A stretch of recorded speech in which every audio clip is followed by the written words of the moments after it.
We're live, Jim. Hey, well, thanks, Chris, and good morning, everybody. And I'd just like to take the opportunity to welcome to Tuesday, September 28, 2021, the Middlesex County Library Board meeting.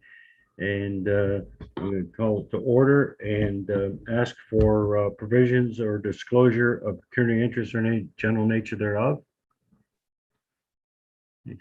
Seeing none, we'll deal with the minutes of the June 22nd meeting of the library board. Any questions or comments with respect to those minutes? If not, I look for a motion to approve. Moved by Brad Richardson, second by Mary Gay Wilkins. Any further comments? All in favor? That's carried. Thank you. Our visioning topic, 4A. This is reimagining the library experience, Vega Discovery Layer, presentation by Lindsay. Go ahead, Lindsay.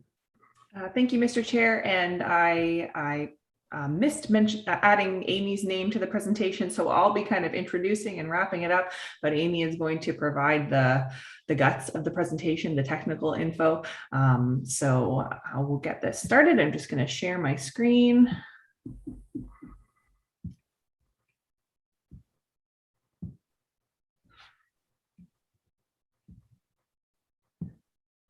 Okay, here we go. So this is a slide deck that was provided by our vendor, Innovative. So it does look like a sales pitch, so I'll try to do it justice. I'm not a salesperson, but I can speak to it from our library experience.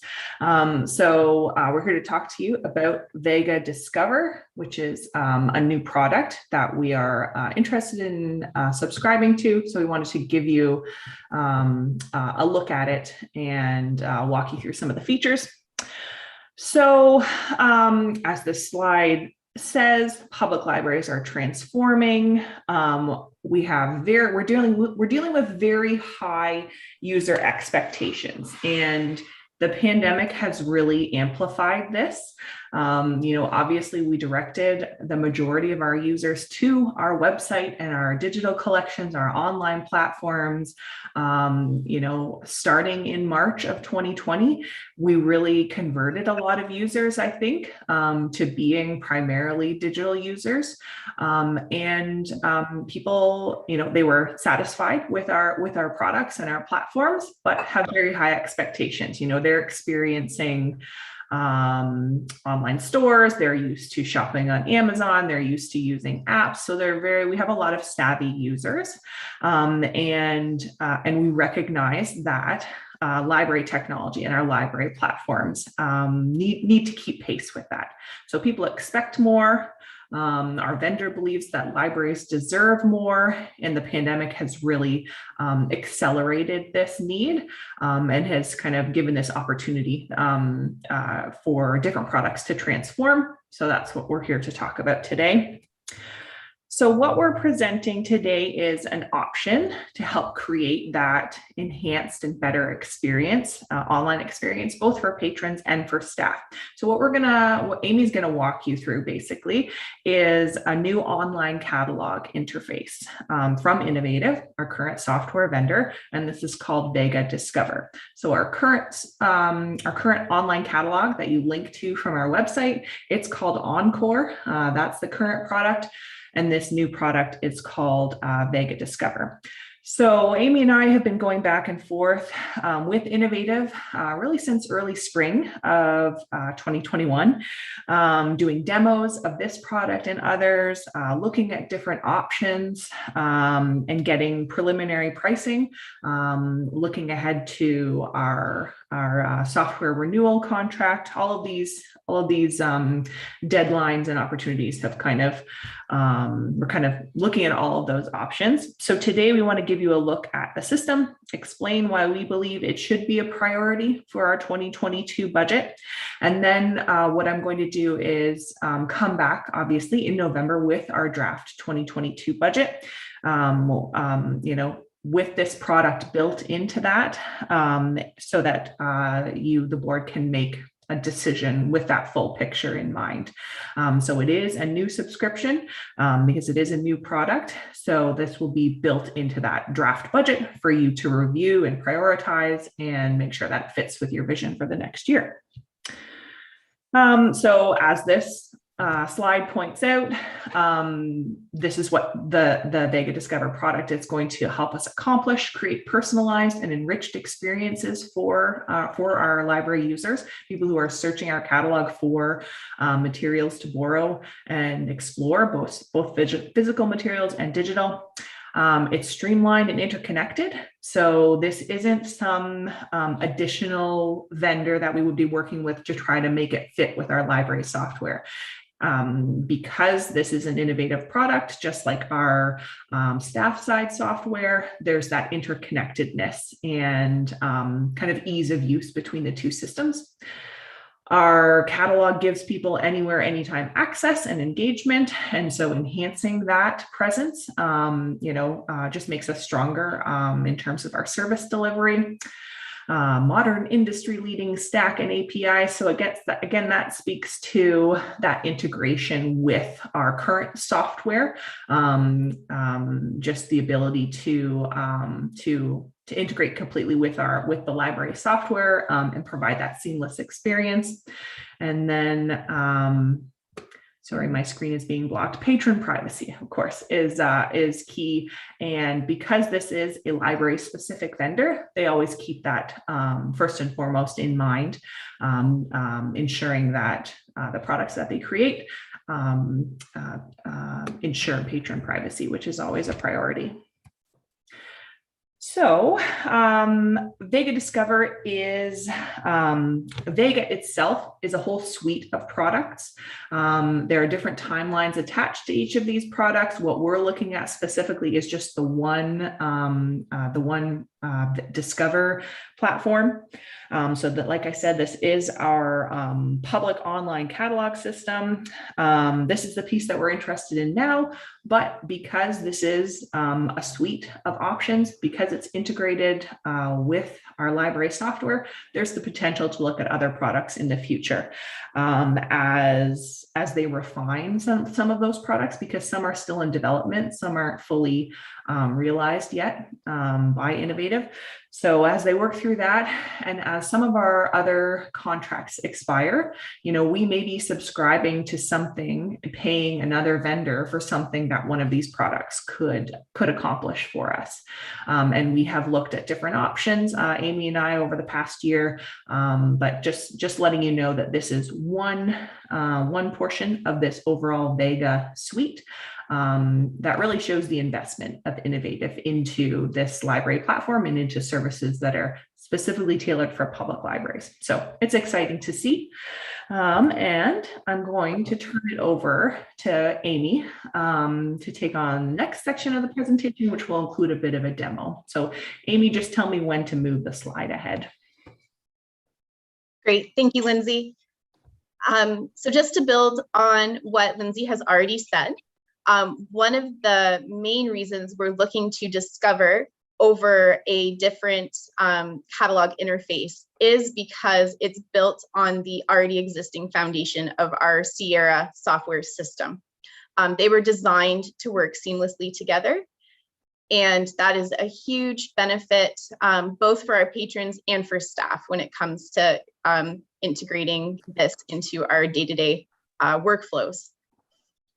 Vega Discover promises intuitive discovery. So their goal is to make it simpler than our existing product, make it easier for people to find what they're looking for. Lindsay talked about how people are so accustomed to using Amazon and Google. And we know how if we're logged into our Amazon account, we're getting constant suggestions about other books, other products based on our previous search results. It helps us to find something rather than us having to put in the effort to find something. And that's a similar search is what they're trying to accomplish with Discover. Roll-ups and showcases are part of that. And I'll show you some examples of those when I go to the live demo. So we can jump ahead. So this is just a static image of what the roll-ups are. And how that's different from what we're currently offering is that all of the different formats of one title are in one place, rather than having to scroll through a long list of search results. You can jump ahead again. And again, this just demonstrates the ease of use. The place hold button, which would also be checkout or get it if it was a digital resource that was instantly available. And you can also see a demo of how the related resources would display on the screen. So we can move ahead again. And this is just the showcase, which shows books with a similar topic area. So again, these are these reading suggestions. And if a user is logged in with their library account to Discover, these suggestions would become more and more tailored to their reading preferences based on their reading history and other search results. All right, so can we go out of the PowerPoint and then I'll share my screen to do the demo?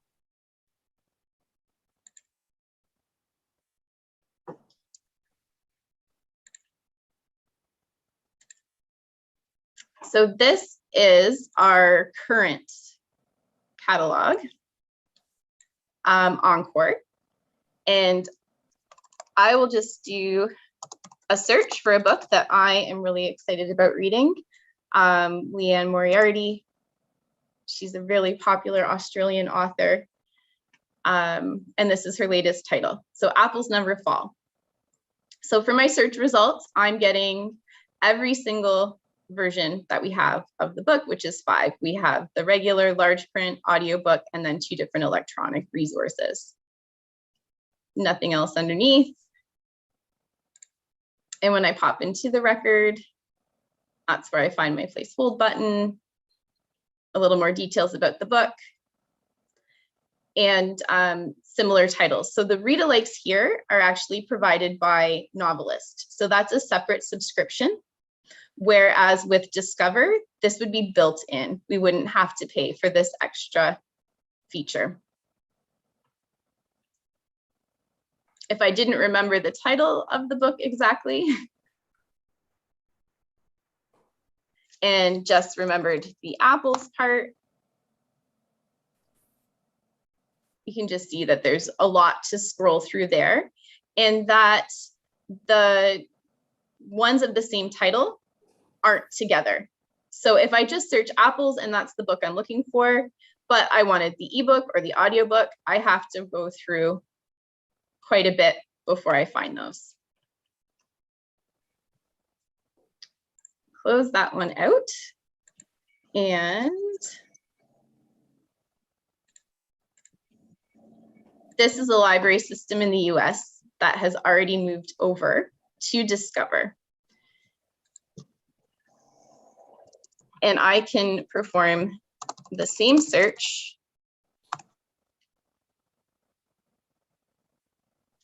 and find it right at the top here.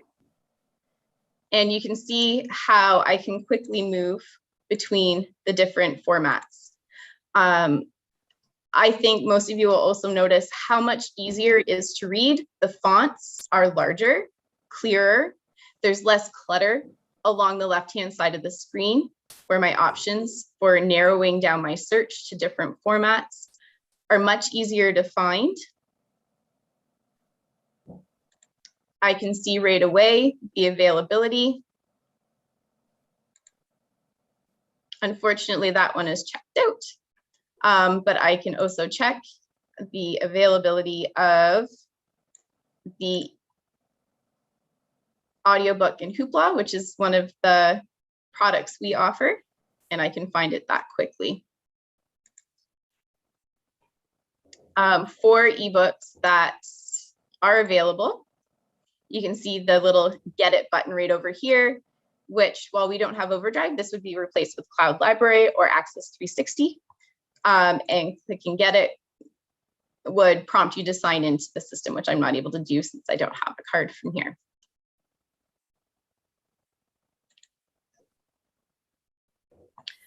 So my feeling is, even from this really short demonstration, it's easy to see what the differences are and how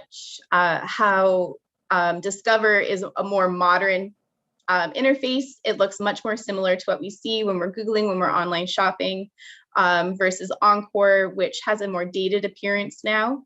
It looks more similar to what you would have seen when you were searching a traditional library catalog, a college or a university.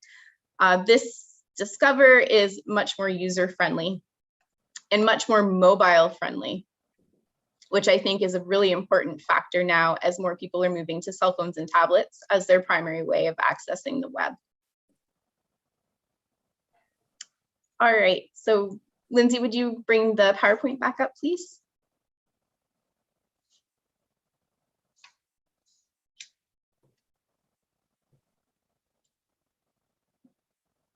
I think we were on slide 9.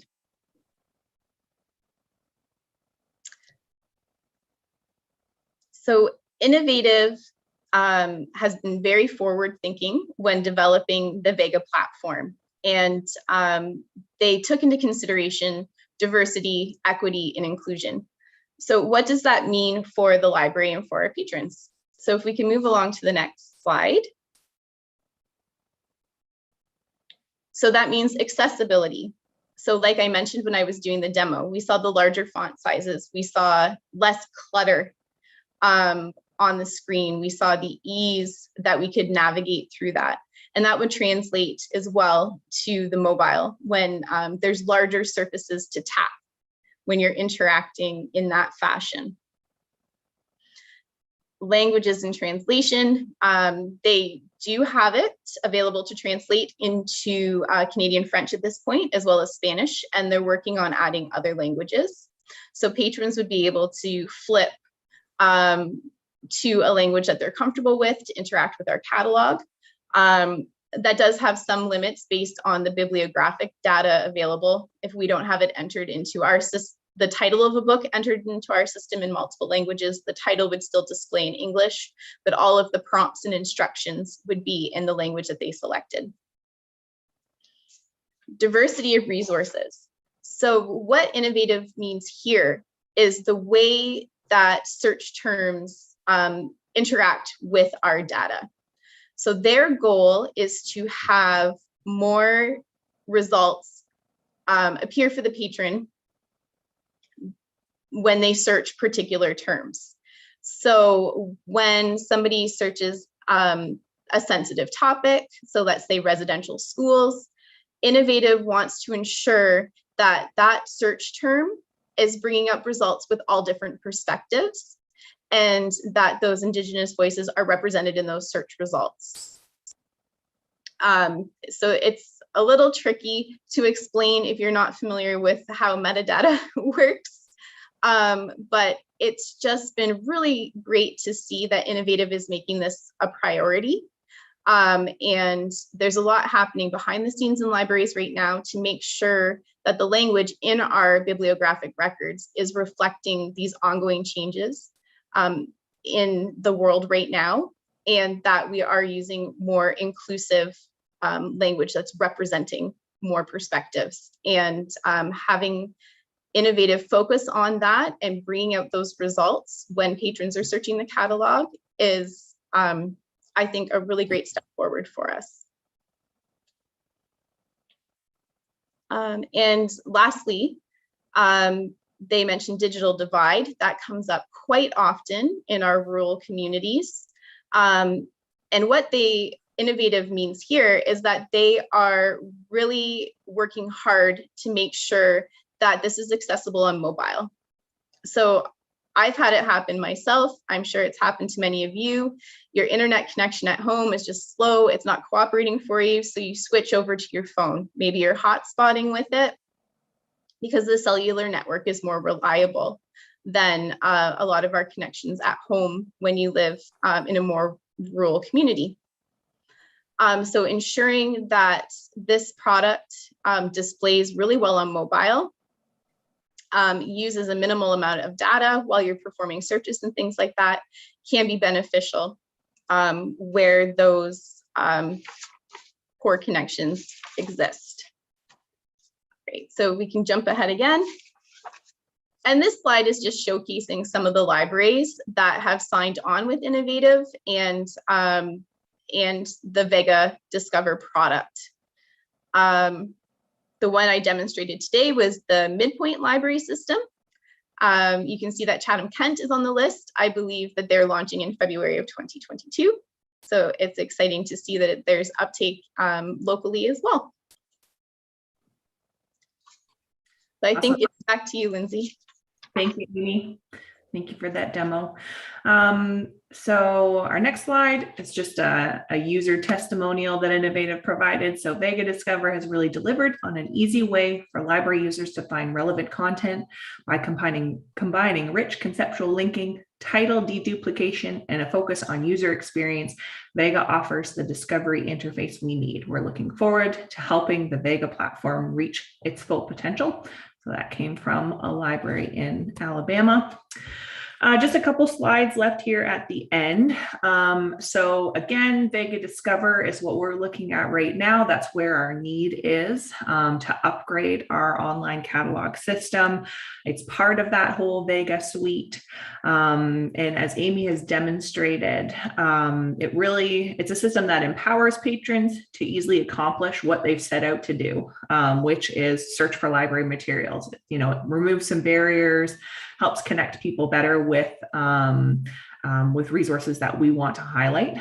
And then for staff as well, it helps to simplify that process of walking people through how to use the system, because so much of what we do now, especially that we have in-person service running again at 10 branches as of today, it is that education part, helping people learn how to use our tools more effectively. So as I mentioned earlier, there is an overall product timeline for the whole Vega suite. Discover is available now. Like Amy pointed out, Chatham-Kent has signed on for it, but they've taken a bit of a longer implementation period. So launching next year. And so that would be something, if this goes forward, depending on the 2022 budget, the timeline would be set based on a lot of factors there.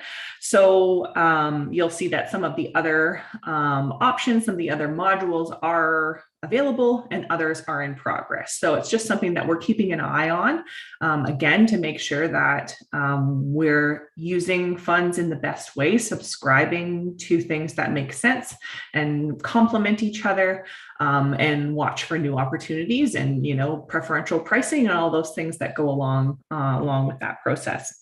So I will be building, based on your feedback, I'll go back and build this into that 2022 draft budget for you to then look at, see if it's a priority for 2022, see how it aligns with our other goals, for the next year. Our current contract with Innovative does run until the end of 2022. So what I've been working on is obviously getting the best prices to extend, to commit to our current service as is, but also, I know that right now this is a fairly new product.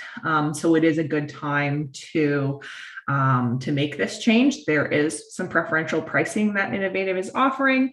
And one of the biggest incentives is that, so from the screen, you'll see at the bottom, there's a product called Connect, and that's the software that connects our staff side of the system to the public online catalog.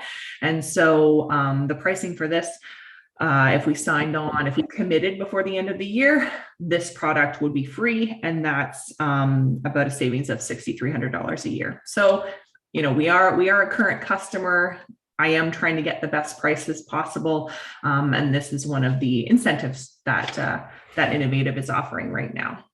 So I'm going to stop sharing at this point, and I'm happy to answer any questions about how this fits in to our overall online presence. Hey, thank you, Lindsay. I want to thank Amy and you as well that was a great presentation. And I see that the decision is going to come down to budget time. But I look at one of the comments that was made when you're doing it. the author's recommendation, we pay separately for that. Is that part of the package we're paying separately? So all that would be taken into account when we do our budget and do the actual costs associated with the changes that you're probably recommending. So I'll just, I guess I've got no more comments until such time as it gets presented as a budget. But I'll leave it with you. Is there any other questions from any other members of our library board? Any staff, any comments? I'll go to Mary Gay and then Brad. Mary Gay? Thank you, Jim, for that. Not really a question, more a comment. I think I need to do more of my searches and ordering my books online. Lindsay and Amy, this is kind of intriguing. And I think I feel so far behind. I'm just the kind of person that wants to go into the library and pick out that book and bring it home. So I will be the first to admit that I'm behind, and I'm not an IT person at all, but this has piqued my curiosity, and I think I'm probably going to be doing more investigating. And congratulations to you both. And you keep moving the library forward, which I know is what this board wants and the community wants. So thank you for that. Thank you. Thank you, Mary Gay. Any comments on that? We'll go to Brad. Brad, go ahead. Thanks, Jim. To Mary Gay, I think I'm further back than you are, Mary Gay. So I think I'm in the 90s still, so sorry. But I really love this concept, because if I could point and click and be as easy as it's seen on the screen there, this would be great. And I think it keeps the library board in the forefront of the technology for the whole province. So congratulations for finding this, ladies. And look for if the budget can hold it, I think it's a good move. Thank you, Councilor Richards. And yeah, just to build on that, it really does integrate with the other work that we're doing, and specifically that Amy's doing on our new website. So we'll be coming back, in November and December with updates on that. But it really is, it's just another piece to that puzzle and completing the enhancements to our online presence. So just if I could, for as far as time frame goes, Lindsay, we're under agreement now to the end of 2022. So this would be 2023, or be something incorporated part of 2022? We would have the option of basically rolling our 2022 year into a new contract.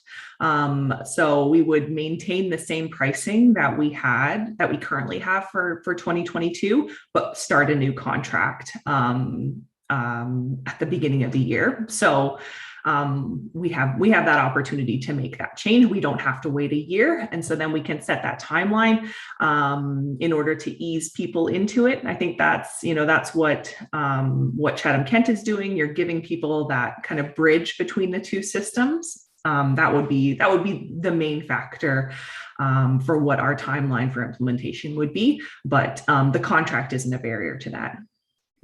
No, I think it's an interesting program, and it would sure be an advantage to, I'm going to say, those that are not so savvy, but it's pretty easy to get through that the way that it was presented. So I'd look forward to it being within budget and being able to work with it. So thank you very much. And once again, it was a great presentation.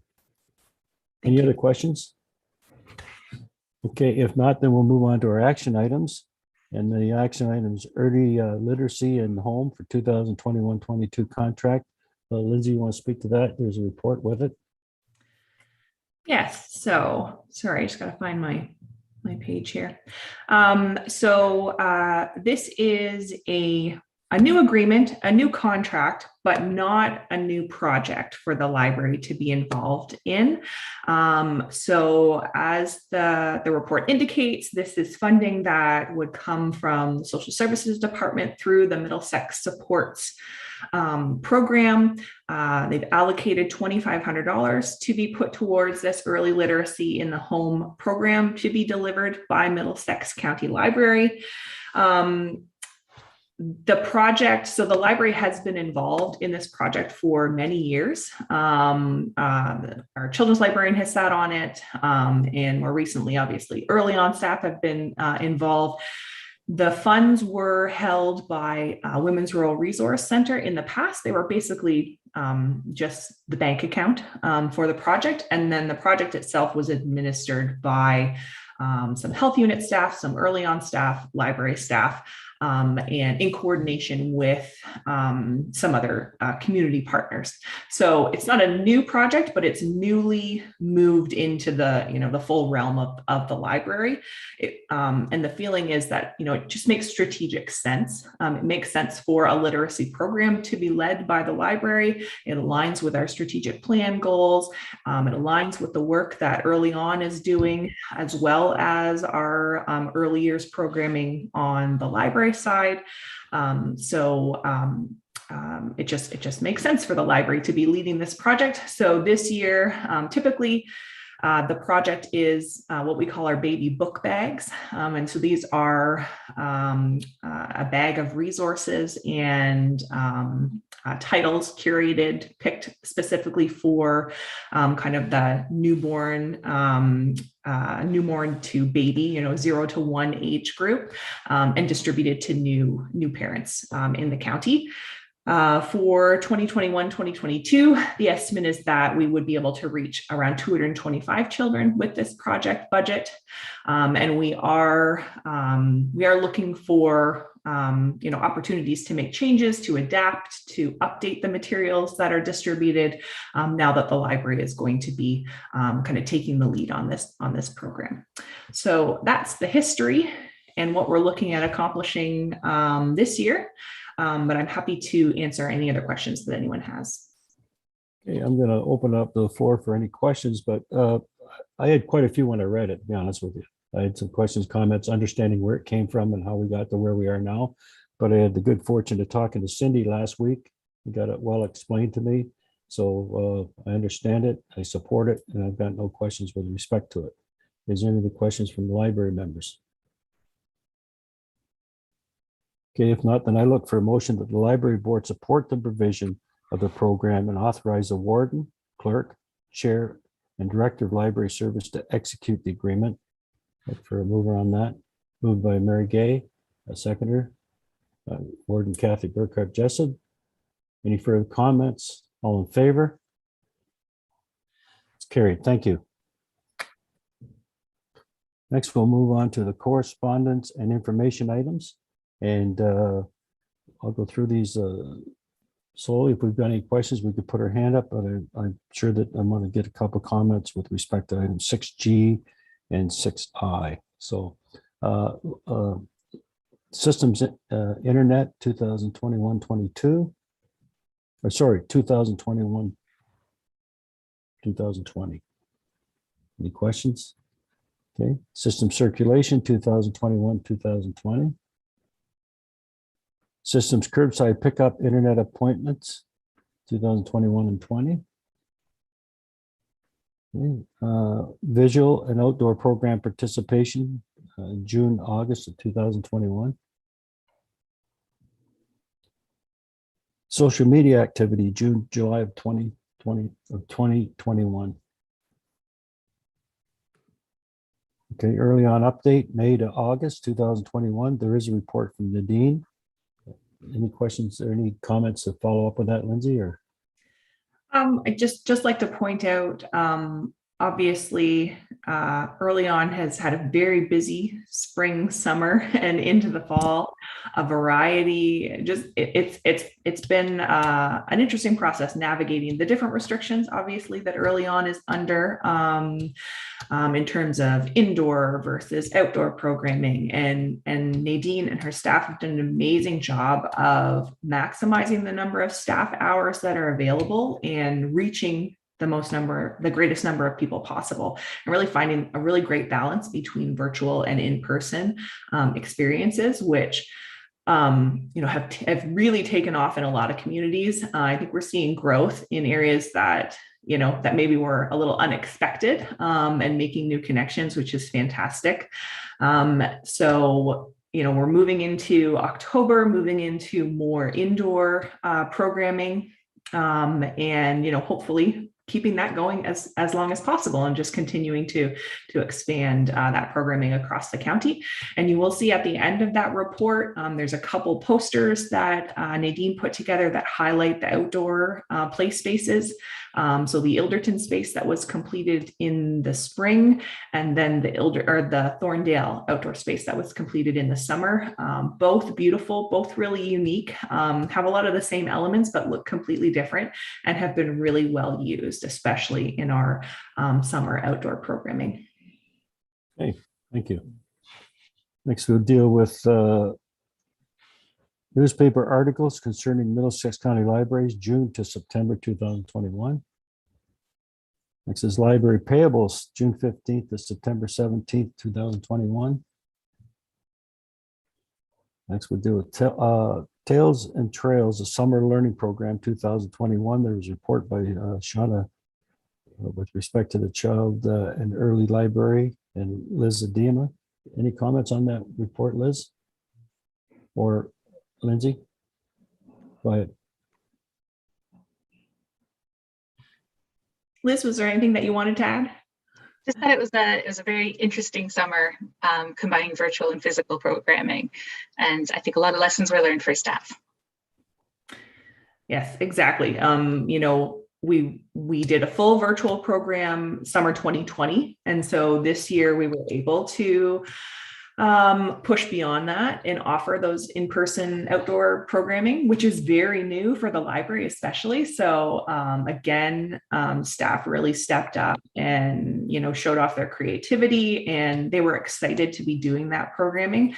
So it was beneficial for both the public and for staff, you know, kind of building staff morale that way, I think.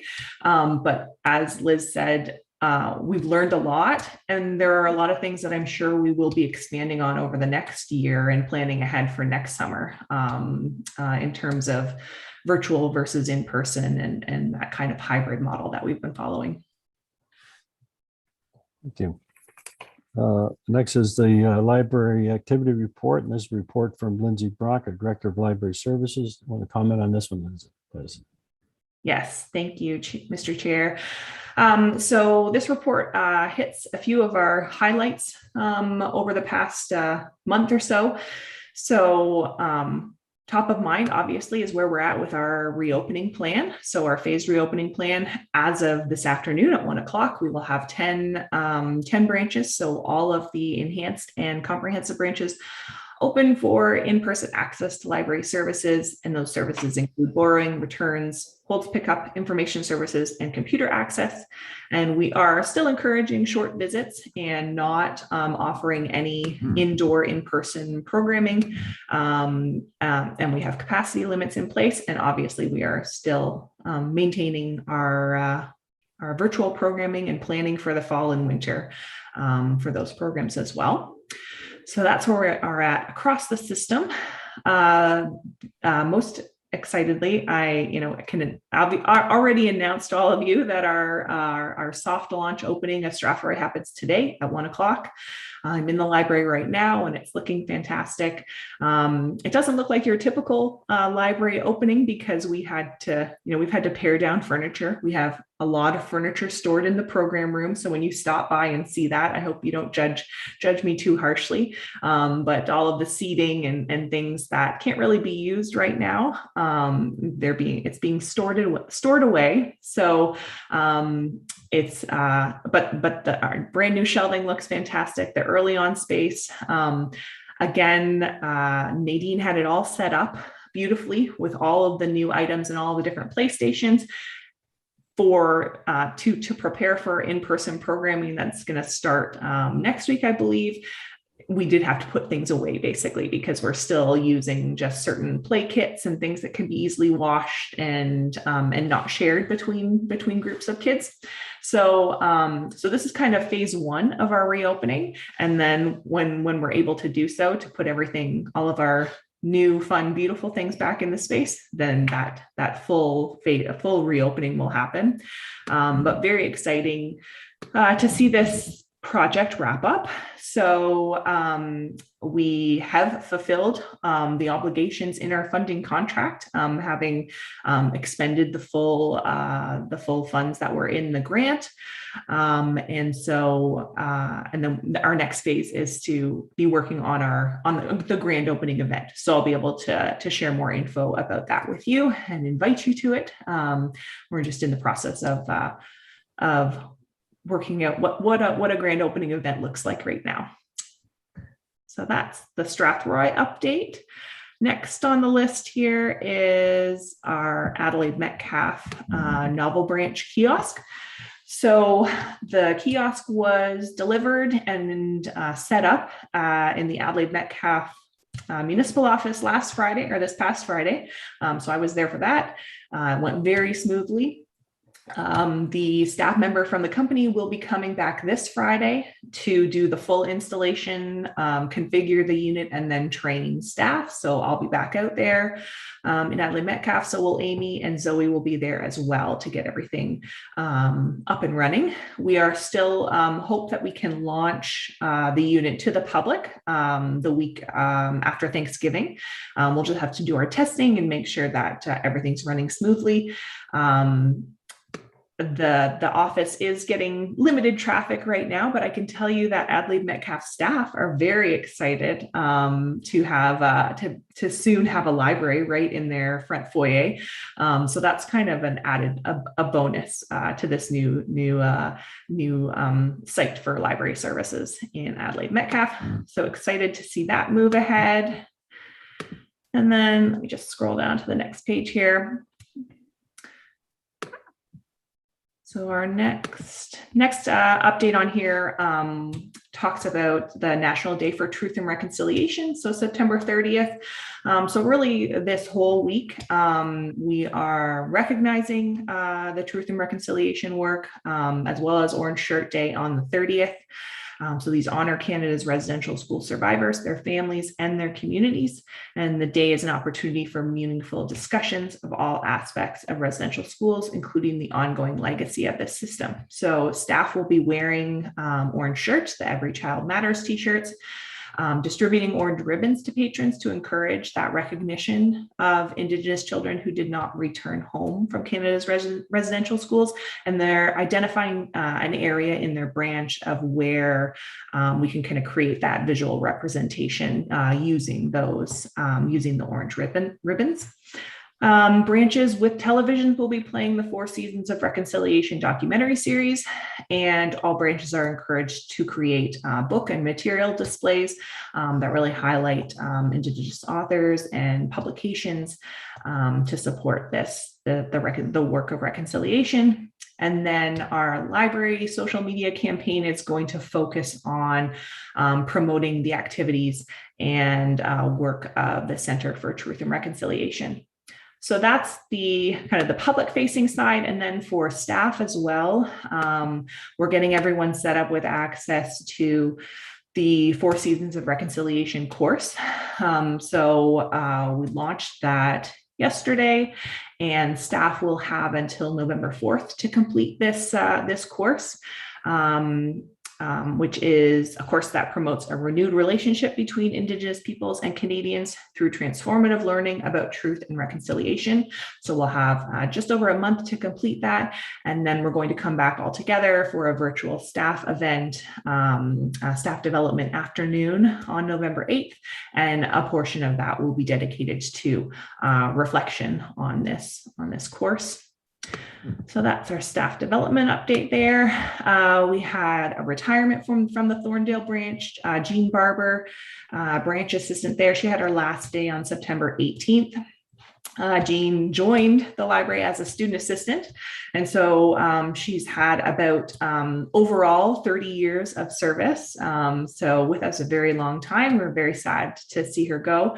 She has indicated that she might be interested in coming back on a relief basis in the future. But it just made sense right now for her to step away from the library. So we'll very much miss Jean, but just wanted to recognize her many years of service. And then continuing on with the staff updates, just an update that we have brought back all library staff, all part-time staff from the emergency leave temporary layoff. The majority, I know this question came up at our last meeting about who we expected to come back and whether we anticipated any trouble filling positions. The majority of our adult staff did return, so that was fantastic to see. We did lose some student assistants who went away for university or had other jobs that they had already committed to. So we have posted a number of those positions and we'll be filling some student assistant positions over the next few weeks. But overall, it's fantastic to have the team fully back together. Okay. Well, is there any questions at all for Lindsay with respect to her report? And is there any other questions with respect to all of item 6, which is correspondence information items? Okay, seeing none, I looked at for motion that item 6A through to 6J be received for information. Moved by Brad Richards, seconded by Warden Kathy Burkhardt Jessup. For the comments, all in favor? That's carried. Thank you. Next, we'll go to inquiries. Is there any inquiries? Okay, then we'll go to item 8, new business. The next meetings are 10:30 November the 23rd, 2021, and then 10:30 on December the 7th, 2021. And looks like they'll still be virtual, will they? Looks like. Yeah, it's a big solid nod there, Bill. Okay. Thank you. Next, we'll move on to item 9, which is bylaws. Number 15, a bylaw to confirm the proceedings of the September 28th meeting of the library board. I look for first and second reading of this confirmatory bylaw. Moved by Mary Gay Wilkins, second by Brad Richards. All in favor? It's carried. Now move to third and final reading of confirmatory bylaw. Moved by Kathy Burkhardt Jessup, seconded by Brad Richards. All in favor? It's carried. Thank you. No other questions. I look for a motion to adjournment. Moved by Mary Gay, seconded by Brad Richards. All in favor? Carried. Thank you very much.